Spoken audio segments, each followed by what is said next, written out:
வாழ்க வையகம், வாழ்க வையகம், வாழ்க வளமுடன். குரு வாழ்க, குருவே துணை. சிந்தனையை, உடல் நலத்தை சீர் அமைத்து உய்வித்த குருவே வாழ்க. வாழ்க வளமுடன், வாழ்க வளமுடன், வாழ்க வையகம். சான்ற பெருமக்களே, பகவத்கீதை தொடர் சிந்தனையில் மிகுந்த ஆர்வத்தோடு கலந்து நம்மை கௌரவித்து வருகின்ற அன்புமிக்க NLFCS நிர்வாக இயக்குனர் மாண்புமிகு டத்தோ பி. சகாதேவன் ஐயா அவர்களே, மலேசியா குலுவாங் அறிவுத்திருக்கோவில் தலைவர் துணை பேராசிரியர் அருள்நிதி வி. பழனிசாமி ஐயா அவர்களே, மலேசிய வாழ்க்கை விஞ்ஞான மனவளக்கலை மன்ற தலைவர், இந்த நிகழ்ச்சியின் ஒருங்கிணைப்பாளர் எனது இனிய நண்பர் பேராசிரியர் அருள்நிதி பிரசன்னா சண்முகநாதன் ஐயா அவர்களே,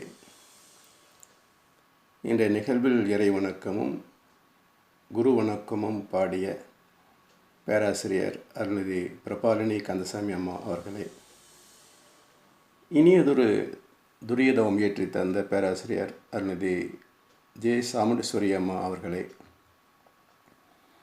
மற்றும் இணைய வழியாக இந்நிகழ்ச்சியில் தொடர்ந்து கலந்து சிறப்பு செய்து வருகின்ற ஆன்மீக அன்பு உள்ளங்களே, உங்கள் அனைவருக்கும் சூக்குமமாய் எழுந்தருளியிருக்கும் அருட்தந்தை வேதாத்ரி மகர்ஷி அவர்கள் சார்பாக வாழ்க வளமுடன் என்ற வாழ்த்துக்களையும் எனது அன்பு கலந்த பணிவான வணக்கத்தையும் சமர்ப்பித்து மகரிஷியின் ஆசியோடு உங்களது ஆசையும் வேண்டி இன்றைய உரையை துவங்குகின்றேன். வாழ்க வளமுடன், வாழ்க வளமுடன், வாழ்க வையகம். சான்ற பெருமக்களே, ஸ்ரீமத் பகவத்கீதை தொடர் சிந்தனையில் சென்ற வகுப்பு வரைக்கும் 10ஆம் அத்தியாயமாகிய விபூதி யோகத்தில் 37ஆம் ஸ்லோகம் வரையில் சிந்தித்து முடித்தோம். இன்றைய அமர்விலே அதனைத் தொடர்ந்து 38ஆம் ஸ்லோகத்திலிருந்து விபூதி யோகத்தையும் அதன் பிறகு விஸ்வரூப தரிசன யோகத்தையும் சிந்திக்க இருக்கின்றோம். 38ஆம் ஸ்லோகம். தண்டிப்பவர் பால் நான் செங்கோல், வெற்றி வேண்டுபவரிடத்து நான் நீதி, இரகசியங்களுள் நான் மௌனம், ஞானிகளின் ஞானம் நான். தண்டிப்பவர் பால் நான் செங்கோல், வெற்றி வேண்டுபவரிடத்திலே நீதி, இரகசியங்களுள் மௌனம், ஞானிகளின் ஞானம். அதாவது, தண்டிப்பவர் பால் செங்கோலாக இருக்கிறேன், சமன் செய்து சீர்தூக்கும் கோல் என்று சொல்லப்படுகின்ற தராசு போன்றது இறைவனின் நீதி, செங்கோல்.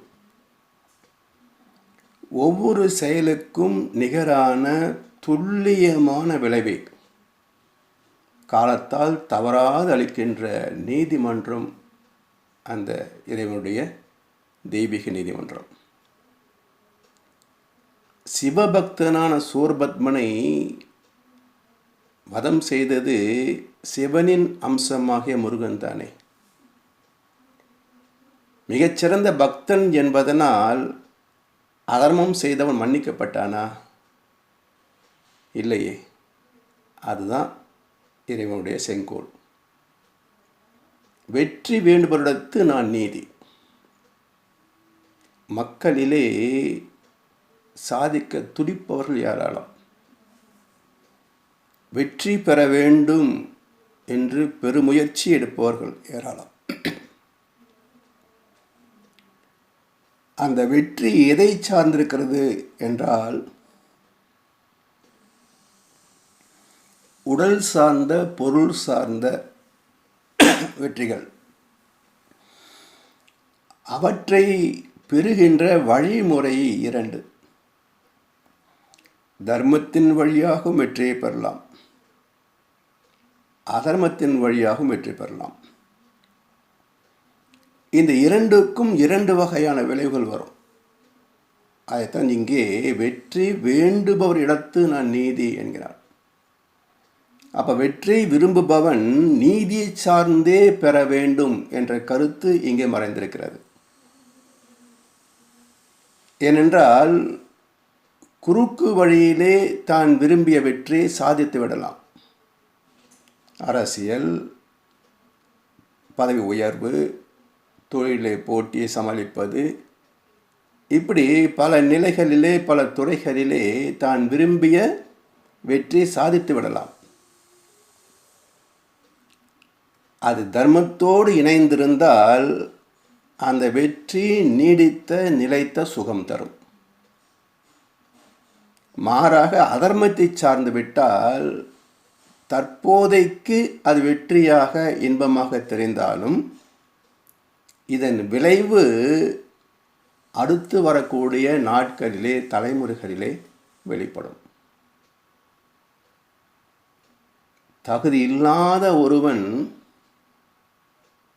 அதர்மத்தின் மூலம் ஒரு பதவி உயர்வு பெற்றான் என்றால் இதன் விளைவு என்ன?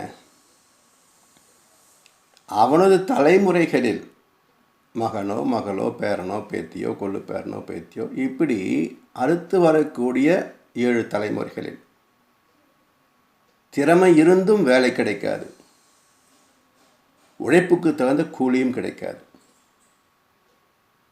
இப்படி தெய்வ நீதி தொடர்ந்து வந்து அவரவருடைய வினைகளுக்கு தகுந்த விளைவை தந்துவிடும்.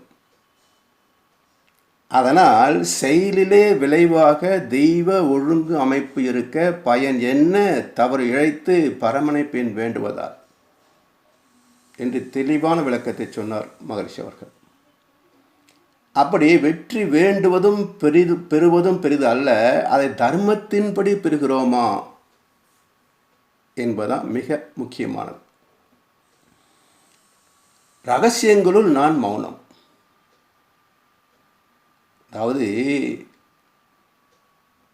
சொல்லாத சொல்லுக்கு விலையேதும் இல்லை. சொன்னால் தானே பொருள். சொல்ல இல்லை என்றால் பொருளும் இல்லை, கருத்தும் இல்லை, எண்ணமும் பரிமாற்றம் ஆகாது. எனவே வாயை மூடியிருப்பது மௌனம் என்ற ஒரு கருத்து. சரி, நம்முடைய மனதில் என்ன ஓடுகிறது என்பதை ஞானிகள் அறிய முடியும். அப்போ வாய் திறக்காத மௌனத்தில் என் கருத்து அவருக்கு எப்படி போயிற்று? அப்போ அது மௌனம் இல்லையே, ஏதோ வகையிலே கருத்து வெளியே போய்விட்டது. அதனால் ரகசியங்களுள் நான் மௌனம். யாராலும் எந்த வகையிலேயும் எப்படியும் அறிய முடியாத ஒன்றை காப்பாற்றுவது, அதான் உயர்ந்த ரகசியம், உத்தமமான ரகசியம். அதற்கு பிரம்ம ரகசியம் என்று சொன்னார்கள்.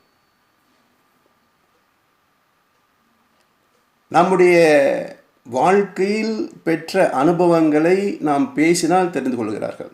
அங்கே ரகசியம் வெளிப்பட்டு விடுகிறது. எண்ணங்களை பக்குவமடைந்த ஞானிகள் அறிந்து கொள்கின்றார்கள். அங்கே ரகசியம் வெளிப்படுகிறது. ஆனால் பிரம்ம ரகசியத்தை வெளிப்படுத்த முடியுதா? அதை மிக அற்புதமான ஒரு புராண கதையின் மூலமாக சிந்திக்கலாம். ஒரு நாள் தேவர்களும் பூதகணங்களும் இந்திரலோக அன்பர்கள் அனைவரும் சேர்ந்து சிவனை தரிசிப்பதற்காக திருக்கைலாயம் செல்கின்றனர். அங்கே சிவபெருமான் ஆழ்ந்த தியானத்திலே இருக்கின்றார். இவர்கள் அனைவரும் அமைதியாக காத்திருந்தார்கள். நீண்ட நேரத்திற்கு பிறகு சிவபெருமான் தவம் முடிந்து கண்களை திறந்தார். இவர்கள் அனைவரும் பெருமானை வணங்கி துதிப்பாடி வழிபட்டனர். பிறகு அவர்கள் சிவனிடத்தில் கேட்கிறார்கள், பெருமானே, நாங்கள் அனைவரும் உங்களை நோக்கி தவமுறை தியானங்களை மேற்கொள்கின்றோம்.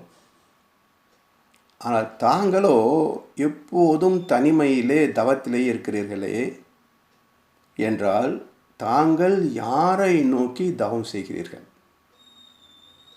மிக அற்புதமான கேள்வி. சிவபெருமான் யாரை நோக்கி தனிமையிலே தவத்திலே இருக்கிறார்? பதில் மிக அற்புதமான பதில். சிவன் சொல்கிறார், நான் என் மூலத்தை நோக்கி தவம் செய்கிறேன் என்றால் இவர்கள் கண்ட சிவனுக்கு ஒரு மூலம் உண்டு. எப்படி சாத்தியமாகும் என்றால் இவர்கள் கண்டது தோற்றத்தில் இருக்கின்ற உருவ சிவம். உருவத்திற்கு மூலம் என்ன? இன்றைக்கு நாம் ஆன்மீக வகுப்பிலே கலந்திருக்கின்றோம். நம்முடைய உடல்களுக்கு ஒவ்வொரு வயது கணக்கு இருக்கிறது. இந்த பருவுடல் தாயின் கர்ப்பத்தில் தோன்றிய போது என்ன அளவு, என்ன எடை? மருத்துவராலும் கண்டுபிடிக்க முடியாத ஒரு மறை பொருளாகத்தான் இருந்தது இந்த உடல். இதிலிருந்து நாம் தெரிந்து கொள்ள வேண்டிய நீதி என்ன என்றால், எப்படி என் உடல் அரூபத்தில் இருந்து உருவாகி பிரசவித்து வளர்ந்து இன்றைக்கு இப்படி இருக்கிறதோ, இதே போலத்தான் அனைத்து தோற்றங்களுக்கும் மூலப்பொருளாகிய தெய்வம் அது அரூபம், அரூப சிவம். கண்டனவெல்லாம் மௌன உரு வெளி அதாகவே கருதி அஞ்சலி செய்வோம் என்ற தாய்மானார். கண்டனவெல்லாம் உரு அல்ல, மௌன உரு.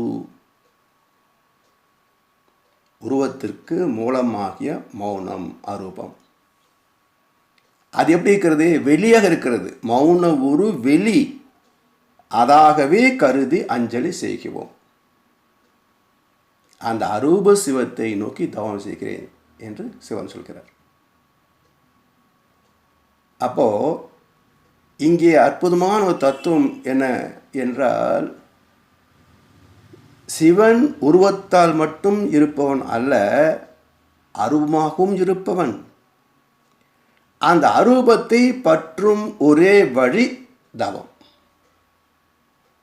இரண்டு கருத்துக்கள் இந்த நிகழ்ச்சியிலே சத்தியங்களாக வெளிப்படுகின்றன. ஒன்று, அனைத்திற்கும் மூலம் அரூபம். அந்த அரூபத்தை பற்றும் வழி தவமன்றி வேறு இல்லை. அடுத்து, ஞானிகளின் ஞானம் நான். ஞேயம் ஞானம் ஞானி.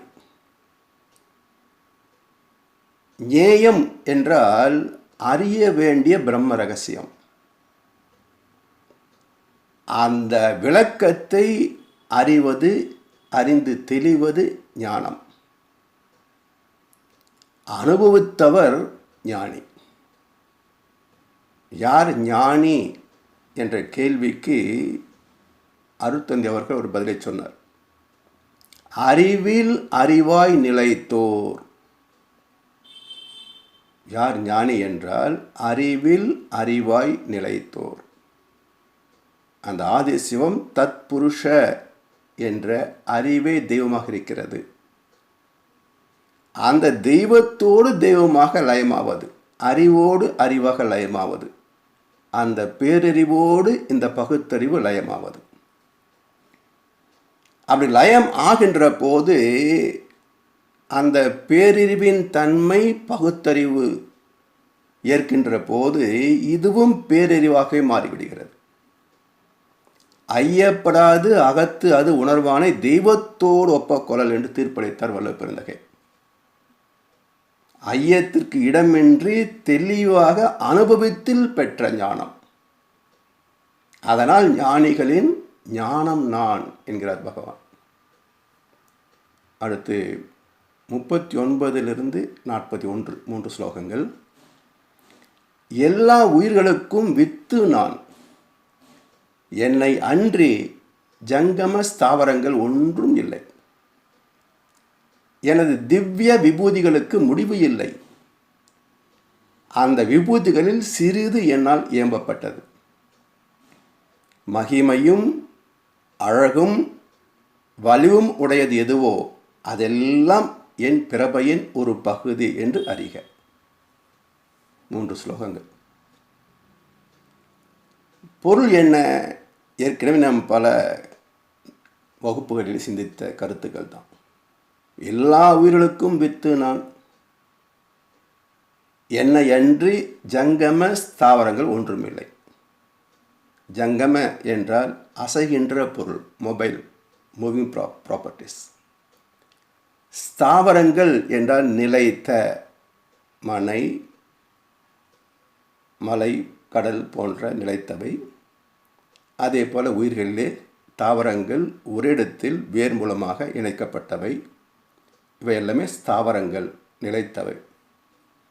அசையும் அனைத்தும் ஜீவன்கள், சொத்துகள் அனைத்தும் ஜங்கம. எனவே அழிகின்ற, அழியாத, அசைகின்ற, அசையாத அனைத்துக்கும் மூலம் ஒரே பரம்பொருள் தான். அந்த மெய்ப்பொருள் என் திவ்ய விபூதிகளுக்கு முடிவில்லை.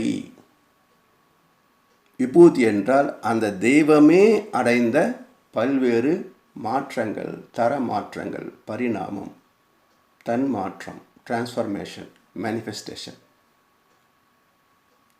எப்படி அடைகிறது என்றால் அயல் மகரந்த சேர்க்கை என்று ஜீவன்களில் ஒன்று உண்டு. ஒரு வகை இனம் இன்னொரு வகை இனத்தோடு இணைந்தால் ஒரு புதிய வகை உருவாகும். இது அயல் மகரந்த சேர்க்கை, கிராஸ் பிரீடிங் டெக்னாலஜி. அதே போல கணவன் ஒரு குடும்பம், மனைவி ஒரு குடும்பம், இருவரும் இணைந்தால் ஒரு புதிய தலைமுறை ஜனிக்கும். அதனால் என் திவ்ய விபூதிகளுக்கு முடிவு இல்லை. இந்த அவதாரங்களுக்கு, பரிணாமத்திற்கு முடிவு என்றைக்கும் கிடையாது. இவை அனைத்திலேயும் முழுமையாக நாம் விரித்து பேச முடியுமா, புரிந்து கொள்ள முடியுமா என்றால் அவசியமில்லை. முக்கியமான விபூதிகளை மட்டும் அறிந்து கொண்டால் போதும். அந்த விபூதிகளில் சிறிது என்னால் இயம்பப்பட்டது. என்ன? அந்த பரம்பொருள் என்ற சுத்தவெளி,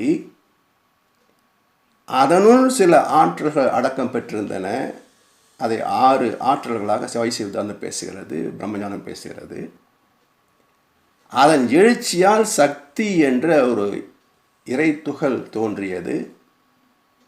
அவற்றின் சேர்க்கையால் 5 பூதங்கள் தோன்றின. அவற்றின் சேர்க்கையால் உயிர் என்ற ஒரு தோற்றம் உருவானது. அதிலே நுண் உயிர் ஜனித்தது முதலிலே. அதனைத் தொடர்ந்து 5 அறிவு வகையிலே பறவையினங்கள் வரைக்கும், விலங்கினங்கள் வரைக்கும் வந்தன. அதிலே இறுதியாக வந்த அற்புதம் மனித திருவடிவம். இதோடு தோற்றங்கள் நிறைவு பெறுகின்றன. இவற்றிலேயே புது புது ஜீவன்கள் உற்பத்தியாகின்றன. இந்தளவுக்கு அந்த இறைவனுடைய விபூதிகளை நாம் புரிந்து கொண்டால் போதுமானது. இவற்றிலே எதை நாம் இறைத்தன்மை வாய்ந்தது என்று சிறப்பிப்பது? எல்லாமே இறைவன்தான். ஆனாலும் யார் இதை அறிந்தார்களோ அவர்கள் மதிப்புக்குரியவர் தானே. அப்படி அறிகின்ற போது அந்த இறைவனின் அம்சம் என்ன? மகிமை, அழகு, வலிவு. இந்த 3ம் எங்கெல்லாம் மேன்மை அடைந்திருக்கிறதோ அவை அந்த இறைவனின் பரிணாமங்களிலே, படைப்புகளிலே உயர்ந்தவை என்று அறிக. அதாவது மகிமை என்றால் பக்தியிலே துவங்குகின்ற அறிவு ஞானத்தில் பயணித்து முக்தியில் நிறைவேறுகிறது அல்லவா. அப்போ அறிவின் பரிணாமம், அறிவின் வளர்ச்சி என்று மகிழ்ச்சி சொல்லுவார்கள். நம்பிக்கை, விளக்கம், முழுமைப்பேறு, இது அறிவின் படித்தளம். அதுபோல் உயர்ந்து விரியும் அறிவு திறம் மகிமை. காண்கின்ற காட்சிகளிலே எங்கெல்லாம் மனதை ஈர்க்கிறதோ அவையெல்லாம் அழகு, சுந்தரம். வலிமை என்ற ஒன்று இல்லை என்றால் இவ்வளோ பெரிய பிரபஞ்சத்தை ஒன்று தாங்க முடியுமா? இந்த பூமி நம்மை விட வலிமை மிக்கது இல்லை என்றால் 800 கோடி மனிதர்களை தாங்க முடியுமா? இப்படி அனைத்தையும் தாங்குகின்ற ஆதி சக்தி எதுவோ அதுவும் அந்த இறைநிலையிலிருந்து வெளிப்பட்டது தான். எனவே உயர்ந்து விரியும் அறிவுத்திறம், சுந்தரம், வலிமை என்ற திறம் மூன்றும் அனைத்திற்கும் அடிப்படை என்பதை நினைவில் கொண்டால் அதுவே போதுமானது.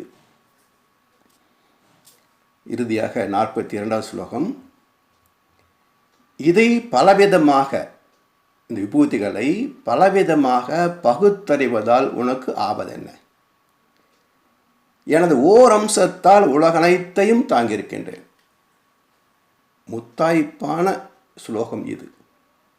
விபூதி யோகத்தின் இறுதி ஸ்லோகம் என்றாலும் அனைத்தையும் இணைத்து ஒரு சிறு ஸ்லோகமாக சொல்லப்பட்ட ஒரு முழுமையான சாரம் இது. என்னுடைய விபூதிகளை பலவிதமாக பகுத்து அறிவதால் உனக்கு ஆவதென்ன?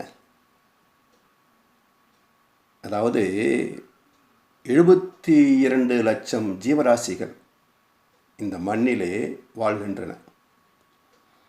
ஒவ்வொரு இனத்திலும் கோடிக்கணக்கான ஜீவன்கள் வாழ்கின்றன.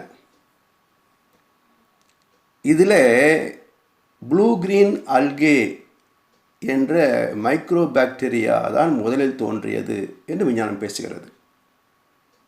அடுத்த வைரஸ் பேர் என்ன, அடுத்த வைரஸ் பேர் என்ன, இப்படியே தெரிந்து கொள்வதனால நமக்கு ஆவது என்ன? வைரஸ் வந்தது, பிறகு அமீபா வந்தது, பிறகு தாவரங்கள் வந்தன, பிறகு புழு வந்தது, பிறகு கரையான் போன்றவை வந்தன, பிறகு பாம்பு இனங்கள் வந்தன, பிறகு பறவை இனங்களும் விலங்குகள் வந்தன, பிறகு கடைசியில் மனிதனுக்கு வந்தான். போதுமே. எனவே முழு பரிணாமத்தையும் ஒன்று விடாமல் உரைப்பது சாத்தியமில்லை. அறிந்தாலும் கூட விளக்கை சொல்கிற மெகா சீரியல், இதை விட மெகா சீரியல் உலகத்தில் எதுவுமே கிடையாது. அதை கேட்பதற்கு ஆயுள் போதாது. அதனால் இது தெரிந்து ஆவது என்ன? எல்லாம் அதே தான், முடிந்து போய்விட்டது. ஒரு ஒற்றை வார்த்தையில், வாக்கியத்தில் முடிந்து போனது சரக்கு. அதை விடுத்து எதற்காக இந்த நீண்ட ஆராய்ச்சி? அதைத்தான் என் விபூதிகளை பலவிதமாக பகுத்து அறிவதால் உனக்கு ஆவது என்ன? சரி, அத்தனைக்கும் காரணம் ஒற்றை தன்மை. எனது ஓர் அம்சத்தால் பிரபஞ்சத்தையே நான் தாங்கியிருக்கின்றேன். இந்த கருத்தை 2 பாடல்களிலே மகிழ்ச்சியை வெளிப்படுத்தியிருக்கின்றார். இந்த முதல் பலவிதமான விபூதிகளை பகுத்தறிவதால் ஆவது என்ன? அதற்கு மகிழ்ச்சியின் பாடல், பல பலவாம் அண்டத்துள் ஒன்றாய் உள்ள பார் அண்டத்தின் சிறப்பு எளிதோ சொல்ல, நிலப்பரப்பை நீர்ப்பரப்பை யூகித்தாலும் நெடும் கடலுள் நிலம் நடுவில் அடங்கியுள்ள சில பொருளை கண்டாலும் சிந்தனைக்கு சிறிதும் எட்டா ரகசியங்கள் கோடா கோடி விலகி சுழன்றே மிதந்து இந்த பூமி வெய்யோனை சுற்றி வரும் விதம்தான் என்னே. எந்த ஒரு இயக்கத்தை அகக்காட்சியாக பார்த்தாலும், சிந்தனை செய்து பார்த்தாலும் வியப்பன்றி விளைவது வேறு ஒன்றும் இல்லை. அவ்வளவு அற்புதமான நந்தவனம் இந்த பிரபஞ்சம். இதிலே நம்முடைய சிந்தனைக்கு சிறிதும் எட்டா ரகசியங்கள் கோடா கோடி என்று குறிப்பிடுகின்றார் மகரிஷி. அது மட்டுமல்ல,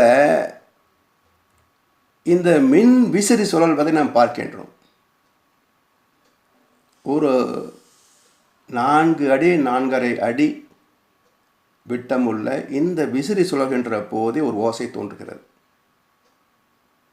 25,000 மைல் சுற்றளவுடைய இந்த பூமி மணிக்கு 1050 மைல் வேகத்திலே சுழல்கிறது. ஓசை வறுமை காதுக்கு எட்டவில்லையே, உண்டா இல்லையா? உண்டு என்று கேட்கவும் முடியவில்லை, இல்லை என்று மறுக்கவும் முடியவில்லை. எப்படி அறிவது என்றால், புலன் கடந்த அறிவால் அறியலாம். அப்படி அறிகின்ற போதும் ஆச்சரியம், வியப்பே மிஞ்சுதே தவிர நான் இதை கண்டது இப்படி என்று எடுத்துரைக்க வார்த்தைகள் உண்டா? விளக்குக்கும் விளங்காத விளக்கம் இல்லா சத்தியமே. சொல்லுக்குள் அகப்படுவது இல்லை இந்த அதிசயங்கள். அதனால் இப்படிப்பட்ட பல கோடான கோடி இயற்கை ரகசியங்கள் பொதிந்து கிடக்கின்றன. அவற்றையெல்லாம் அறிவது ஆனந்தம், விளக்குவது மிக கடினம். அந்த ஆனந்தத்தை எட்டுவது எப்படி என்றால், தீட்டா டெல்டா ஃப்ரீக்வன்சி 40 அலை வரைக்கும் ஓடுகின்ற இந்த மனதை உள்நோக்கி திருப்பி 7 அலை முதல் 1 அலை வரை தீட்டா டெல்டா அலைவேகம் என்று சொல்லுவார்கள். அந்த அலைவேகத்துக்கு வருகின்ற போது இந்த பிரபஞ்சத்தை அகக்காட்சியாக காணலாம். இந்த பிரபஞ்சத்தில் பயணம் செய்யலாம் என்கிறார் திருமூலர். அப்படி பயணித்து அவர் கண்டது தான் 1008 அண்டங்கள் அடங்கிய இந்த பிரபஞ்சம் என்கிறார். அதிலே ஒரு அண்டம்தான் மில்கிவே கேலக்சி. இதிலே 10,000 கோடி சூரிய குடும்பங்கள் உள்ளன என்று விஞ்ஞானம் நமக்கு நிரூபிக்கிறது. அந்த 10,000 கோடி சூரிய குடும்பங்களே ஒன்றுதான் நாம் வாழ்கின்ற சூரிய குடும்பம். அதிலே சிறு பூமி, அதில் ஒரு சிறு ஜீவன் நான். இந்த சிறு மூளை வைத்து கொண்டு என்ன ஆணவம், என்ன பேச்சு, என்ன சாதனை! சிந்தித்தால் இதுவே பெரும் வியப்பு தான்.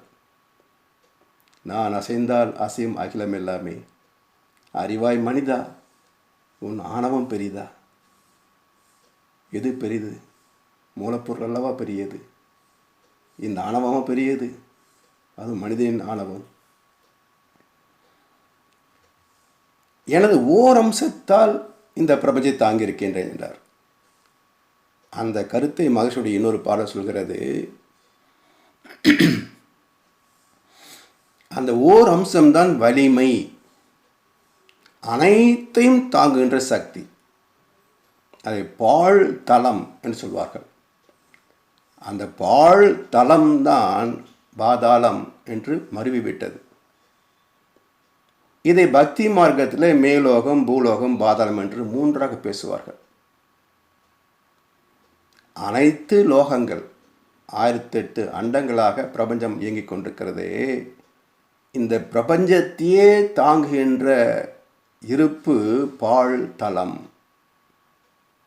அந்த இடத்திலே தான், அந்த சுத்தவெளி தான் இந்த பிரபஞ்சத்தை தாங்குகிறது. அந்த சுத்த வெளியிலே தான் பிரபஞ்சம் தங்குகிறது. அதை மகசூர் கவியில் சொல்கின்றார், வெட்டவெளி சக்தி என்பது இல்லையானால் அந்த பரம்பொருள் ஆதிசிவம் என்ற வெட்டவெளி, சுத்தவெளி, அந்த வெட்டவெளி சக்தி என்பது இல்லையானால் வேறு எந்த பொருள் வலிது பிரபஞ்சத்தில்?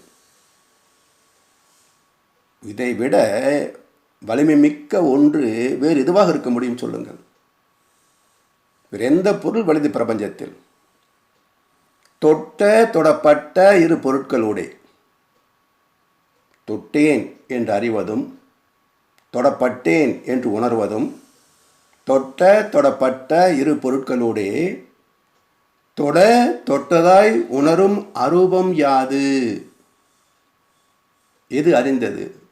அறிவு அறிந்தது. நான் தொட்டேன், நான் தொடப்பட்டேன் என்று அறிவது அறிவு. அப்போ வலிமை மட்டும் அல்ல, அந்த வலிமையோடு அறிவாகவும் இருப்பது அந்த சுத்தவெளி. பட்ட பகலில் வானில் மீன்கள் தோன்றா. பகல் நேரத்திலே கொடான கொடி நட்சத்திரங்கள் இருக்கின்றன மீன்களாக. அவை பார்வை கெட்டுகிறதா? பட்ட பகலில் வானில் மீன்கள் தோன்றா. பார்வை இல்லார்க்கு அவை எந்த நாளும் காணா. சரி, எட்டவில்லை அறிவுக்கு என்பதனால் உள்ள இயற்கை தத்துவம் எங்கே ஒளிந்து கொள்ளும்? இதுதான் உச்சகட்டமான கேள்வி. எட்டவில்லை நம்முடைய அறிவுக்கு என்பதனால் உள்ள இயற்கை ரகசியம் எங்கே ஒளிந்து கொள்ளும்? இதை புரியாமல் தான் இந்த சமுதாயம் கூத்தாடி கொண்டிருக்கிறது. யாருக்கும் தெய்வத்தை பற்றிய எந்த விளக்கமும் தெரியாது. கோவில்களை உருவாக்கி கொண்டு வியாபார ஸ்தலங்களாக்கி பணமில்லாருக்கு கடவுள் இல்லை என்று நிரூபித்துக் கொண்டிருக்கின்ற நிறுவனங்கள் தான் கோவில்கள். அங்கே பணம் இல்லை என்றால் உள்ளே போக முடியாது, வழிபட முடியாது. இந்த வியாபார ஸ்தலமா இறைவனின் ஸ்தலம்? இல்லையே. அனைத்திற்கும் மூலப்பொருளாகிய மெய்ப்பொருள் அல்லவா அது. அறிவை கொண்டு அறியக்கூடிய திறம் வாய்ந்ததல்லவா அந்த அறிவு. அதனால் எட்டவில்லை அறிவுக்கு என்பதனால் உள்ள இயற்கை தத்துவம் எங்கே ஒளிந்து கொள்ளும்? அதை மறைக்க முடியுமா? 1000 கைகள் மறைத்து நின்றாலும் ஆதவன் மறைவதில்லை. ஆதவனே மறையாத போது ஆதி மூலத்தை மறைக்க முடியுமா?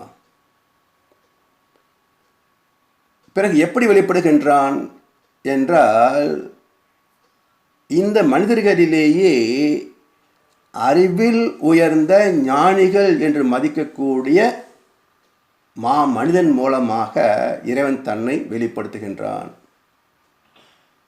அறியப்படாத ரகசியமும் இல்லை, வெளிப்படாத மறைபொருளும் இல்லை என்கிறது பைபிள். இறைவனே தன்னை வெளிப்படுத்திக் கொள்வான். எப்படி?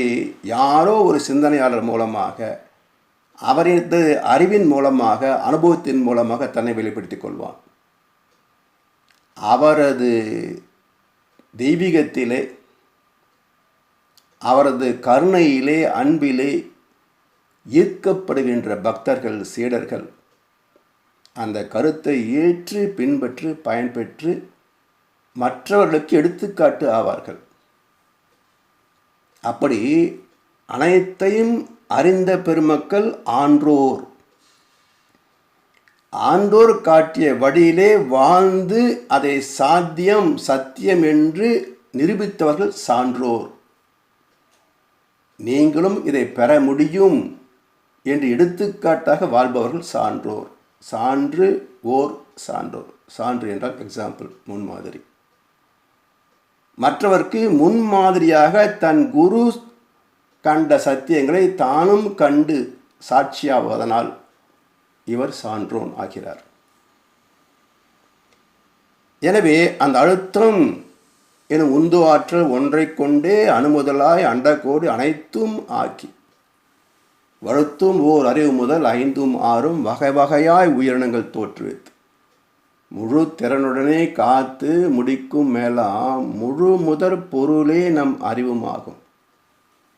பழுத்த நிலை வரும் வரையில் நீ நான் என்றோம் 2. பதமடைந்தோம் ஒன்றானோம் பரமானந்தம், அத்வைதம். அதை அறிகின்ற போது என் செயலாவது யாதொன்றுமில்லை தெய்வமே உன் செயலே என்று உணரப் பெற்றேன் என்று சரணடைந்தார்கள் மகான்கள். எனவே இறைவனே அனைத்தும்.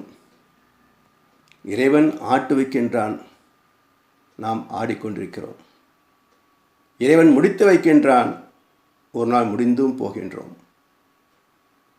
அதை அறிந்தவனும் முடிகிறான், அறியாதவன் முடிகிறான். அறிந்தவன் நிறைவாக முடிகிறான், அறியாதவன் தவிப்போடு முடிகிறான். இந்த தவிப்புக்கும் நிறைவுக்கும் மிக பெரும் பேதம் உண்டு. அதை அறிய வேண்டும். அறிந்தால் கிடைப்பது ஞானம். அதை அறிய வேண்டும் என்று சொல்லுவது தான் இந்த விபூதி யோகத்தினுடைய அடிப்படை சாரம் என்று சொல்லி இந்த அத்தியாயத்தை நிறைவு செய்து அடுத்து 11வது அத்தியாயமாகிய விஸ்வரூப தரிசன யோகத்திற்குள் அதை எடுத்து வைப்போம். விஸ்வரூப தரிசன யோகம். இந்த வார்த்தைகளுக்கு பொருள் என்ன? விஸ்வாமித்திரர் என்றொரு மகானை நாம் கேள்விப்பட்டிருக்கின்றோம். அவருக்கு விஸ்வரதன் என்றும் கௌசிகன் என்றும் 2 பெயர்கள் உண்டு. நாடாளும் சக்கரவர்த்தியாக இருந்தபோது கௌசிகன், மனதை அறிய விரும்பி துறவை மேற்கொண்ட போது விஸ்வரதன், அறிவை அறிந்து பிரம்ம ரிஷியாக மாற்றம் பெற்ற போது அவன் விஸ்வாமித்திரன். மனிதர்களை ஆண்டு வந்த மன்னனுக்கு கௌசிகனுக்கு மனங்களை ஆள்கின்ற பிரம்ம ரிஷியாக வேண்டும் என்று ஆசை வந்தது. அதனால் சாம்ராஜ்யத்தையும் அனுபவங்களையும் விட்டுவிட்டு துறவை மேற்கொண்டார். கடுமையான பயிற்சியின் மூலமாக பெற்ற ஞானத்தின் அங்கீகாரமாக வசிஷ்டர் வாயால் பிரம்மரிஷி பட்டத்தை பெற்றார். அதன் பிறகு அவரை விஸ்வாமித்திரனாக உலகம் அங்கீகரிக்கிறது. விஸ்வம் என்றால் இந்த பிரபஞ்சம். மித்ரு, சத்ரு கேள்விப்பட்டிருக்கிறோம். மித்ரு என்றால் நட்பு, நண்பன். சத்ரு என்றால் எதிரி, பகை. விஸ்வாமித்திரன் என்றால் யூனிவர்சல் பிரதர்ஹுட் என்று சொல்வார்களே, உலக சகோதரத்துவம். ஜீவன்களை மட்டுமல்ல, அனைத்தையுமே இறைவனின் திரு வடிவங்களாக காண்கின்ற அந்த பக்குவம்தான் விஸ்வாமித்திரன் என்ற சொல்லுக்கு பொருள். மகாபாரதத்தில் கிருஷ்ண பரமாத்மா காட்டிய விஸ்வரூப தரிசனங்கள் 4. முதலாவது யாருக்கு கிடைத்தது பாருங்களேன்? ஆணவக்காரனுக்குத்தான் கிடைத்தது, துரியோதனன். முதல் தரிசனம் துரியோதனனுக்கு. நோக்கம் என்ன என்றால், இறைவனின் ஆதி அந்தம் இல்லாத சத்தியத்தை வெளிப்படுத்தி தவறு செய்கின்ற ஆணவக்காரனை தன் வசப்படுத்துகின்ற கருணையின் செயல். பயபக்தியின் மூலமாவது மனிதனை நல்வழிப்படுத்த முடியுமா என்கின்ற முயற்சி. இன்றைக்கு பக்தி மார்க்கத்தினுடைய அடிப்படை என்ன? தவறு செய்தால் தெய்வம் தண்டிக்கும் என்று ஒரு கருத்தை சொல்லியாவது அவனிடத்திலே பயத்தை உருவாக்கி பயத்தின் மூலமாக ஒழுக்கத்திற்கு கொண்டு வருவது, தர்மத்தை பின்பற்ற வைப்பது தானே நோக்கம். அதுவும் சீர்கெட்டு போனது சில குருக்களால், சில மதவாதிகளால். அது வேறு கதை. ஆனால் பக்தியின் துவக்கத்தின் நோக்கம் இதுதான். பயத்தின் மூலமாகவாவது மனிதர்களை தர்மத்தின் பால் ஈடுபடுத்துவதே பக்தி மார்க்கத்தின் துவக்கம். அதுக்கு பய பக்தி என்று பேர். 2வது தரிசனம் ஞானிக்கு கிடைத்த தரிசனம். உன்னை நீதான் உணரா நின் வடிவம் தன்னை காட்டு, கலைந்திருவேன் ஞான் என்றான் சகாதேவன். அந்த ஞானத்தின் வெளிப்பாட்டுக்கு அருளிய கொடை 2வது தரிசனம். அது ஞானத்துக்கு ஓமானம். ஓடுகின்ற மனதை தன்னுள் குவித்தால் இறைவனை தன்னுள்ளேயே அடக்கலாம், அறியலாம் என்று காட்டிய ஞான மார்க்கம் அது. 3வது விஸ்வரூப தரிசனம் இந்த அத்தியாயத்தில் அர்ஜுனனுக்கு கிடைக்கப் போகின்ற விஸ்வரூப தரிசனம். இதற்கு அடிப்படை என்ன என்றால், இவன் சிறந்த பக்தன், தர்மத்தை மதித்து வாழ்கின்ற பாண்டவர்கள் ஒருவன்.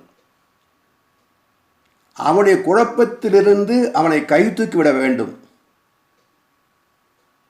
அவனுடைய தர்மத்தை பின்பற்றுவதற்கு அவனுக்கு துணை செய்ய வேண்டும். அதனால் தன்னிடம் சரணடைகின்ற பக்தனுக்கு இறைவனே மனமோந்து தன்னை காட்டிக்கொள்வான் என்ற சாட்சி இந்த மூன்றாவது விஸ்வரூப தரிசனம். நான்காவது தரிசனம் ஒன்று உண்டு. இந்த 4 தரிசனங்களிலும் உயர்ந்த விஸ்வரூப தரிசனம் எது என்றால், இந்த 4வது கட்டமாக கர்ணனுக்கு கிடைத்த விஸ்வரூப தரிசனம். ஏன் அது சிறப்பு வாய்ந்தது? முதலாவது, ஒருவனை பயமுறுத்தி தன்மையப்படுத்த செய்த முயற்சி. இரண்டாவது, இறைவனை அறிய முடியும் என்று தன் பக்குவத்தால் பெற்றவனுக்கு கிடைத்த தரிசனம். மூன்றாவது, பக்தியின் வெளிப்பாட்டில் குழம்புகின்றவனுக்கு வழிகாட்டுகின்ற கருணையின் வெளிப்பாடு அது. ஆனால் நான்காவதோ, கர்ம யோகத்தின்படி வாழ்ந்து எதையுமே எதிர்பாராத ஒருவனுக்கு இறைவன் தானே மனமு வந்து வெளிப்படுத்தி கொண்ட தரிசனம். இங்கே கர்ணன் ஞானத்தை தேடவில்லை, ஞான மார்க்கம் அவனுக்கு தெரியாது. இறைவனை விரும்பி கேட்கவில்லை, நான் உன்னை காண வேண்டும் என்று விரும்பி கேட்கவில்லை. அவனுக்கு எந்த குழப்பமும் இல்லை.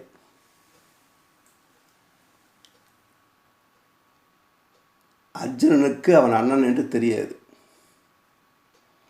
ஆனாலும் முதலாக போர்க்களத்திலே கர்ணனை 3 அடி தூரத்தில் சந்திக்கின்ற போது முகத்தை பார்த்துவிட்டு, என் அண்ணன் தர்மனை பார்ப்பது போல் இருக்கிறது என்று காண்டிபத்தை கீழே போட்டான். எப்போ? கீதை கேட்ட பிறகும். ஆனால் இவன் தன்னுடைய தம்பி என்பது கர்ணனுக்கு தெளிவாக தெரியும். ஆனாலும் அவனுடைய வில்லை கீழே போடவில்லை, பானத்தை தொடுக்கும் தயங்கவில்லை. அப்போ பந்தம் பாசம் என்ற எந்த கட்டுப்பாட்டுக்கும் உட்படாது சுதந்திர புருஷனாக வாழ்ந்து நிறைந்தவன் கர்ணன். செஞ்சோற்று கடன் தேர்க்க சேராத இடம் சேர்ந்து வஞ்சத்தில் வீழ்ந்தவன் கர்ணன். ஆனாலும் சிறப்பு என்ன என்றால், அவன் தனக்கென்று வாழவில்லை. ஒரே சிறப்பு, அவன் தனக்கென்று வாழவில்லை. துரியோதனன் மூலம் பெற்ற அனைத்து செல்வங்களையும் மக்களுக்கே யாசித்தவர்களுக்கே அள்ளித்தந்தான். தன் உயிரை துரியோதனுக்கு காணிக்கையாக தந்தான். அவன் தனக்கென்று எதையுமே வைத்துக் கொள்ளவும் இல்லை, அனுபவிக்கவும் இல்லை. அந்த கருணையின் வெளிப்பாடு, கர்மயோகத்தின் வெளிப்பாடு, இறைவனே மனமு வந்து தன்னை காட்டிக்கொண்டான்.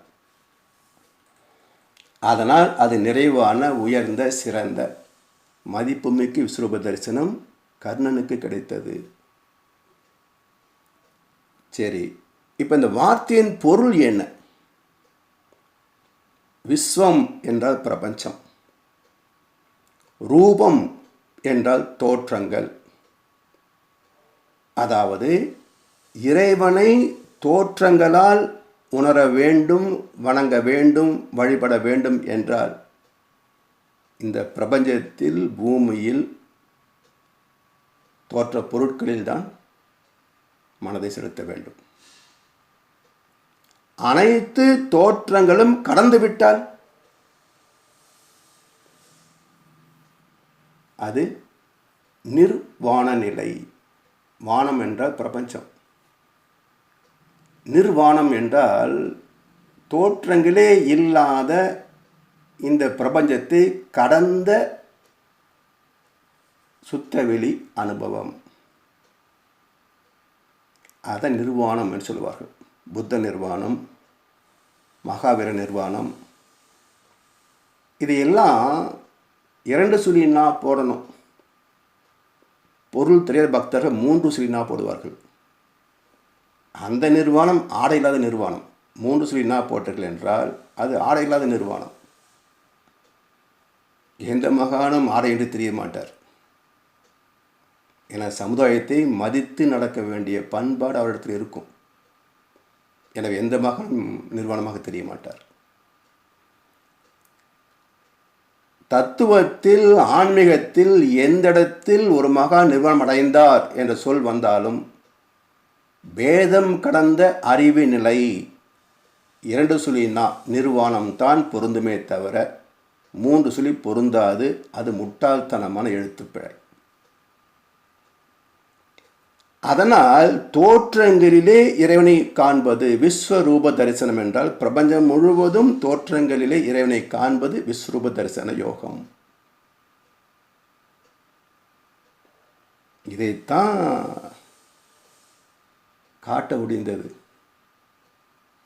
சுத்த வெளியை மட்டுமே காட்ட முடியுமா? அதை அறிய வேண்டுமென்றால் அவரவர் சுய முயற்சியால் பக்குவத்தினால் கர்ம யோகத்தின் உச்சத்தில் கர்ம சந்நியாசத்தில் பெறுகின்ற ஞானம் சுத்தவெளி தரிசனம். எனவே அந்த ஆதி மூலமாகிய சூன்யமாகிய அருவமாகிய தோற்றம் அனைத்துக்கும் அப்பாற்பட்ட அருப சிவம் ஆதிசிவம், அதுவே படைக்கின்ற நிகழ்ச்சியிலே பிரம்மம், படைக்கப்பட்டவற்றை கருணையோடு காக்கின்ற செயலிலே அதுவே மகாவிஷ்ணு. படைக்கப்பட்ட அனைத்தும் ஒரு நாள் முடிந்தே தீர வேண்டும் என்ற விதிக்கு உட்படுத்துவது ருத்ரசிவம். இப்படி அனைத்து தோற்றங்களும் ஒரே மூலப்பொருளிலிருந்து வந்ததுதான். அந்த மூலப்பொருளுக்கு ஒவ்வொரு கதாபாத்திரத்திற்கு வைக்கப்பட்ட பெயர்களே பிரம்மா, விஷ்ணு, சிவம், சக்தி, பிரம்மதேவன், விநாயகன், முருகன் என்று பல பெயர்கள். குழந்தையாக பிறந்தோம், மகன் என்று ஒரு பட்டம், பள்ளியிலே மாணவன் என்று ஒரு பட்டம், பிறகு இளைஞன் என்று ஒரு பட்டம், தொழில் செய்கின்ற போது தொழிலாளி, முதலாளி என்று பட்டம், பிறகு உயர் அதிகாரி என்றெல்லாம் பல பட்டங்கள். அதிலே குழந்தைகளுக்கு திருமணமாகின்ற போது மாமனார் என்ற ஒரு பட்டம், பேர குழந்தை பிறக்கின்ற போது தாத்தா என்ற ஒரு பட்டம், பிறகு நட்பு, உறவு என்று எத்தனையோ பெயர்கள். ஆஃப்டர் ஆல் இந்த மனித உடம்புக்கு இத்தனை கதாபாத்திரங்கள் உண்டு. அந்த இறைவனுக்கு எத்தனை கதாபாத்திரங்கள் இருக்கும்? இதை கொஞ்சம் நினைத்து பார்த்தாலே பெயர்களிலே பேதம் இல்லை. அவையெல்லாம் குறியீடுகள், ஐடென்டிஃபிகேஷன் மார்க். அதை தவிர வேறு சிறப்பு இல்லை. அனைத்தும் ஆகிய ஒரே பரம்பொருள் என்பதை அறிந்துவிட்டால் அத்வைதம் வென்றுவிடும். அத்வைதம் வந்துவிட்டால் எதற்கும் பகை பிணக்கு இருக்காது, எந்த வளத்திற்கும் குறைவும் இருக்காது. அதனால் இந்த பிரபஞ்சமே இறைவனின் திருநடன களம். அந்த நடனத்திற்கான ஒரு அரங்கம், மேடை. எப்படி நாட்டியத்திற்கு மேடை அமைக்கப்படுகிறதோ அதுபோல் இறைவனின் திருநடனங்களுக்கு அமைந்த மேடை இந்த பிரபஞ்சம். அந்த பிரபஞ்சத்திற்குள்ளே எண்ணற்ற நட்சத்திரங்கள், சூரியன்கள், கிரகங்கள், அவற்றிலே இந்த பூமி, ஜீவராசிகள், அவர்களிலே நாமும் ஒரு ஜீவன். இவை அனைத்தையும் அகக்காட்சியாக பெறுகின்ற அனுபவத்தை சில ஸ்லோகங்களிலே வர்ணிக்கப்பட்டாலும் மனித மனதின் கணிப்புக்கு எட்டாத மிகப்பெரிய அதிசயம் இந்த பிரபஞ்சம். ஏனென்றால் இந்த பூமியை பார்க்கின்ற போதே மிக பெரும் வியப்பு. வெறும் 25,000 மைல் சுற்றுலவுள்ள இந்த பூமியை அகக்காட்சியாக பார்க்கின்ற போதே மிக பெரும் வியப்பு. 600 கோடி மைல் விஸ்தீர்ணம் உள்ள இந்த சூரிய குடும்பத்தை பார்க்கின்ற போது பெரும் வியப்பாக இருக்கும். இதுபோல் 10,000 கோடி சூரிய குடும்பங்கள் சேர்ந்தது இந்த மண்டலம் மட்டுமே, பால்வெளி மண்டலம். இதுபோல் 1008 மண்டலங்கள் சேர்ந்தது இந்த பிரபஞ்சம். எல்லாவற்றையும் அகக்கச்ச காண முடிகிறதா? சாத்தியமாகிறதா? ஞானியாக பிறக்க வேண்டும் என்ற விதி இருந்தால், ஞானம் பெற வேண்டும் என்ற கர்மவினை துணை நின்றால், குருவின் அருள் இருந்தால் ஒரு வேலை சாத்தியமாகலாம். மற்றபடி அது ஒரு பாவனை மட்டுமே, பாவனை மட்டுமே. அப்படி இந்த பிரபஞ்ச நிகழ்வுகளை அகக்காட்ச காண்கின்ற விஸ்வரூப தரிசன யோகம் என்று 55 ஸ்லோகங்களிலே விளக்கப்பட்டிருந்தாலும், இதிலே பயன்படுத்தப்பட்ட வார்த்தைகள் எல்லாம் பக்தி மார்க்கத்தை சார்ந்ததாகத்தான் தெரியும். ஏனென்றால் ஒரு சின்ன திரைப்பட காட்சியை சொல்கிறேன். என்எஸ் கிருஷ்ணன் ஐயா அவர்கள் இசை கருவிகளை வைத்துக்கொண்டு ஏதாவது செய்து கொண்டிருப்பார். அப்போ அவருடைய மனைவி டி.ஏ. மதுரம் வருகிறார்கள். என்ன பண்ணுறீங்க என்று கேட்பார். கலை கலை கலையம்மா என்று சொல்வார் இவர். உடனே அந்த அம்மா என்ன செய்வார்கள், அந்த மிருதங்க எடுத்து ஒரு பக்கம் வைப்பார், தபேல் எடுத்து இன்னொரு பக்கம் வைப்பார், ஹார்மோனியம் எடுத்து இன்னொரு பக்கம் வைப்பார். உடனே என்னஸ் கேட்பார், ஆமாம் என்ன பண்ணுற, நீங்கள் தானே கலைக்க சொன்னீங்க என்பார் அந்த அம்மா.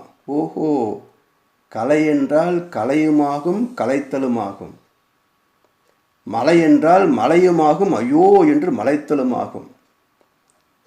அதுபோல இங்கே சொல்லப்படுகின்ற ஒவ்வொரு வார்த்தையும் பருப்பொருளாக தெரியும். 55 ஸ்லோகங்களிலே பயன்படுத்தப்பட்ட வார்த்தைகள் பக்தி மார்க்கத்தில் பார்த்தால் பருப்பொருளாக தெரியும். ஞானத்தோடு சிந்தித்தால் உட்பொருள் புரியும். எப்படி கலைத்தல் ஒரு செயல்,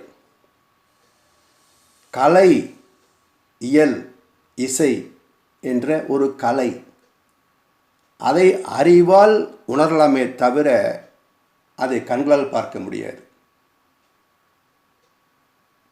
அதே போல இந்த யோகத்தில் 55 ஸ்லோகங்கள் பேசுகின்ற கருத்துக்களை அப்படியே பார்த்தால் பொருள் விளங்காது. ஞான பார்வையோடு பார்த்தால்தான் அந்த பொருள் விளங்கும். எனவே ஞான பார்வையோடு விளக்கத்தை எந்தெந்த ஸ்லோகங்களிலே நாம் பயன் கொள்ள முடியுமோ அதை மட்டும் கையாண்டு மற்ற ஸ்லோகங்களை நான் தவிர்த்திருக்கிறேன். முதல் 4 ஸ்லோகங்கள். என்னை காத்தருளுவதற்கு உம்மால் உரைக்கப்பட்ட ஆத்ம தத்துவத்தால் என் மயக்கம் ஒழிந்தது. அர்ஜுனன் பேசுகின்ற இந்த 4 ஸ்லோகங்கள். உயிர்களின் பிறப்பு இறப்பு பற்றி விரிவாக கேட்டேன், உமது முடிவற்ற மகிமையை கேட்டேன், தாம் தம்மை பற்றி பகர்ந்தது முற்றும் முறையே, உமது ஈஸ்வர வடிவத்தை காண விரும்புகின்றேன், அதை பார்க்க எனக்கு இயலும் என்று எண்ணுவீராயின் உமது அழிவற்ற உருவத்தை காட்டி அருளுக என்று 4 ஸ்லோகங்களிலே அர்ஜுனன் விஸ்வரூபத்தை வேண்டுகின்றான். என்னை காத்தருள்வதற்கு உம்மால் உரைக்கப்பட்ட ஆத்ம தத்துவத்தால் மயக்கம் ஒழிந்தது. மயக்கத்தில் உள்ளவனுக்கு எதையும் உணர முடியாது. பொருள் மயக்கம், பக்தி மயக்கம், உடல் மயக்கம், இப்படி எதிலே மயங்கி நின்றாலும் அறிவு வேலை செய்யாது. மயக்கம் நீங்கிய தெளிவில்தான் எதையும் அறிய முடியும். உயிர்களின் பிறப்பு இறப்பு பற்றி விரிவாக கேட்டேன்.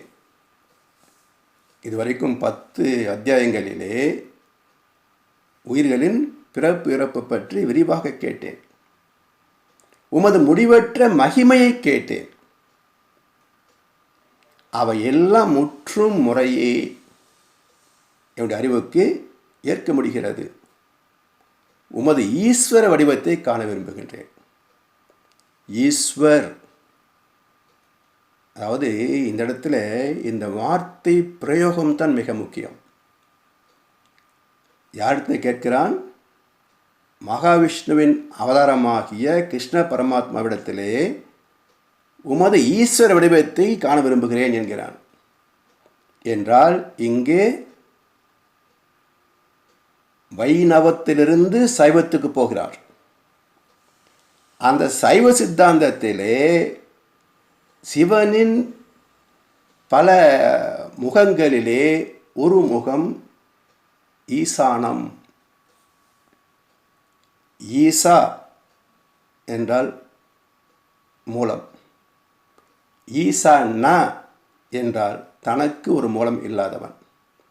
அப்போ ஈசானம் என்ற சொல்லுக்கு பொருள் அனைத்துக்கும் மூலப்பொருளாக இருந்தாலும் தனக்கு ஒரு மூலம் இல்லாதவன் அந்த சுத்தவெளி ஆதிசிவம் என்று பொருள்.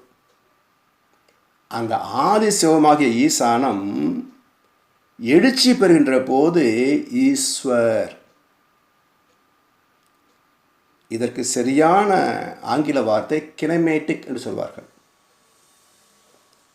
அதாவது இந்த ஈஸ்வர் என்ற வார்த்தையை மையப்படுத்தித்தான் ஈஸ்ட் என்ற வார்த்தை வந்தது. பிறகு ஈஸ்டர் என்ற வார்த்தை வந்தது. என்ன பொருள்? சூரியன் உதிக்கும் திசை ஈஸ்ட். யாரும் போய் சூரிய பகவானிடத்தில் இன்றைக்கு நீ உதிக்க வேண்டிய நேரம் 5:58 என்று அறிவிக்க வேண்டிய அவசியம் இல்லை. துல்லியமாக இன்றைக்கு 5:58 உதித்துவிடும். நாளைக்கு 6:05 உதிக்கும். எனவே எந்த ஒரு தூண்டுதல் இல்லாமல், நினைவூட்டல் இல்லாமல் தானே எழுச்சி பெறுகின்ற சூரியன், அந்த திசை ஈஸ்ட். அதுபோல் குட் ஃப்ரைடே என்ற வெள்ளிக்கிழமை சிலுவையில் அறையப்பட்டார் இயேசு. அவர் தானாக உயிர்த்தெழுந்த ஞாயிறு ஈஸ்டர் சண்டே. எனவே ஈஸ்வர் என்றால் தானாக எழுச்சி பெற்று இன்னொன்றாக மாற்றம் பெறுவது ஈஸ்வர். அதைத்தான் இங்கு குறிப்பிடுகிறார், உமது ஈஸ்வர வடிவத்தை காண விரும்புகின்றேன். அப்படி எழுச்சி பெற்றதே, எந்த வடிவம் எழுச்சி பெற்றது? எந்த வடிவம் பிரம்மமாக மாறியது? எந்த வடிவம் விஷ்ணுவாக மாறியது? அந்த மூல பரம்பொருளாகிய ஈஸ்வர தரிசனத்தை நான் காண விரும்புகிறேன் என்றார். அதில் நுட்பத்தை பாருங்க. அதை பார்க்க எனக்கு இயலும் என்று எண்ணுவீராயின், அதை பார்க்கின்ற யோகியத்தை எனக்கு உண்டு என்று நீர் நினைத்தால் உமது அழிவற்ற உருவத்தை காட்டி அருளுக. இங்கே ஒரு நுட்பம் என்ன என்றால், விஸ்வரூப தரிசன யோகத்தில் ஒரு நுட்பம் என்ன என்றால், இவன் கேட்டான், எனக்கு யோகியதை இருக்கும் என்று நீர் நினைத்தால் அந்த அழிவற்ற உருவத்தை காட்டி அருளுக என்றார். ஆனால் 55 ஸ்லோகங்களில் சொல்லப்பட்ட கருத்துக்களை பார்க்கின்ற போது பிரபஞ்சம் மட்டுமே இவன் தரிசித்தான். பிரபஞ்சத்துக்கு மூலப்பொருளாகிய சுத்தவெளியை தரிசிக்கவில்லை. அப்போ இந்த ஸ்லோகத்துடைய அந்த சூட்சுமத்தை வைத்தார் பாருங்கள் வியாசர். இதுதான் ஞானிகளுடைய சிறப்பு. எந்த கருத்தும் வீண் போகாமல் வந்து பிரதிபலிக்கும். ஒரு ஞானி என்றால் சொல்லுக சொல்லில் பிரிதோர் சொல், அச்சொல்லை வெல்லும் சொல் இன்மை அறிந்து என்றார் வள்ளுவர். எந்த வார்த்தையை பயன்படுத்தினால் அதற்கு நிகரான இன்னொரு வார்த்தை இருக்காதோ அதை பயன்படுத்துகின்ற அறிவு திறம் ஞானத்தின் வெளிப்பாடு. அதனால் ஞானிகளுடைய ஒவ்வொரு வார்த்தையும் ஆராய்ச்சிக்குரியது. அப்படி ஆராய்ந்து பார்க்கின்ற போது தான் அர்ஜுனனுக்கு அந்த தகுதி இல்லை. சுத்தவெளியை தரிசிக்கின்ற தகுதி அர்ஜுனனுக்கு இல்லை. அவன் பார்த்தது பிரபஞ்சம் மட்டுமே. அது மட்டுமல்ல, அந்த பிரபஞ்சத்தை பார்ப்பது கூட அடுத்த ஸ்லோகங்களை சொல்லி பாருங்கள் நுட்பத்தை. இப்போ 5வது ஸ்லோகத்திலிருந்து 8வது ஸ்லோகம் வரைக்கும் பகவான் பேசுகிறார். பல வகைப்பட்ட பல நிறங்களும் வடிவங்களும் உடைய எனது தெய்வீக தோற்றங்களை 100 100ஆய் 1000 1000ஆய் பார்த்தார். ஆதித்தர்களையும் வசுக்களையும் ருத்ரர்களையும் அஸ்வினிகளையும் மருத்துக்களையும் பார். முன்பு காணாத அதிசயங்களை பார். எனது உடலிலே ஒன்று சேர்ந்துள்ள ஜங்கம ஸ்தாவரங்களாய ஜகத் முழுவதும் காண். இதெல்லாம் பிரபஞ்சத்தை பற்றியது தான். பல வகைப்பட்ட பல நிறங்களும் வடிவங்களும் உடைய தெய்வீக தோற்றங்களை 100 100ஆய் 1000 1000ஆய் பார்த்தார். ஆதித்யர்களையும் வசுக்கள் பஞ்சபூதங்கள், ருத்ரர்களையும் அஸ்வினிகளையும் மருத்துக்களையும் பார். முன்பு காணாத அதிசயங்களை பார்.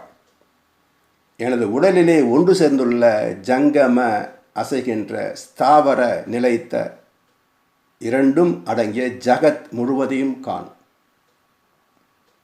இந்த 8வது ஸ்லோகம் சொல்றாரு, ஆனால் உனது இந்த ஊனக்கண்ணால் என்னை நீ காண இயலாது.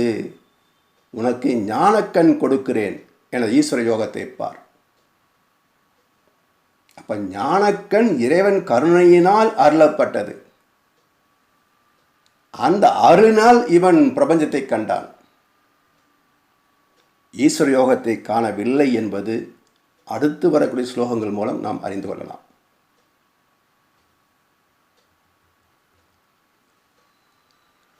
அடுத்து 9 முதல் 14 ஸ்லோகங்கள் பார்க்கிறோம். இந்த நிகழ்ச்சியை அரண்மனையிலே சஞ்சயன் திருதராஷ்டிரனுக்கு விளக்கிச் சொல்கின்றான். யோகத்துக்கு பேரிறைவனாகிய ஹரி இங்கனம் உரைத்த பின்பு பார்த்தனுக்கு தம் மேலாம் ஈஸ்வர வடிவத்தை காட்டி அருளினார். அவ்வடிவம் அநேக முகங்கள், கண்கள் உடையது, பல அதிசய காட்சிகள் கொண்டது, தெய்வீக ஆபரணங்கள் அணிந்தது, ஆயுதங்கள் ஏந்தியது, திவ்ய மாலைகளும் ஆடைகளும் அணிந்தது, பெரும் வியப்பானது, பிரகாசிப்பது, முடிவற்றது, எங்கும் முகமுடையது, 1000 சூரியர்களுக்கு ஒப்பானது, பலவாய் பிரிந்துள்ள உலகம் யாவும் தேவதேவனுடைய தேகத்தில் ஒன்று கூடி இருப்பதை பார்த்தான். பின்பு தனஞ்சயன் தேவனை வணங்கி கைகூப்பினான் என்று 9 முதல் 14 வரை 6 ஸ்லோகங்களிலே சஞ்சயன் திருதராஷ்டிரனுக்கு இந்த காட்சி சொல்லியிருக்கின்றான். இதைத் தொடர்ந்து 15வது ஸ்லோகம் முதல் அடுத்த வகுப்பிலே சிந்தனைக்கு எடுத்துக்கொள்ளும் என்று சொல்லி வாய்ப்பளித்த அனைவருக்கும் நன்றி பாராட்டி இன்றைய சிந்தனையை நிறைவு செய்கின்றோம். வாழ்க வளமுடன், வாழ்க வளமுடன், வாழ்க வையகம்.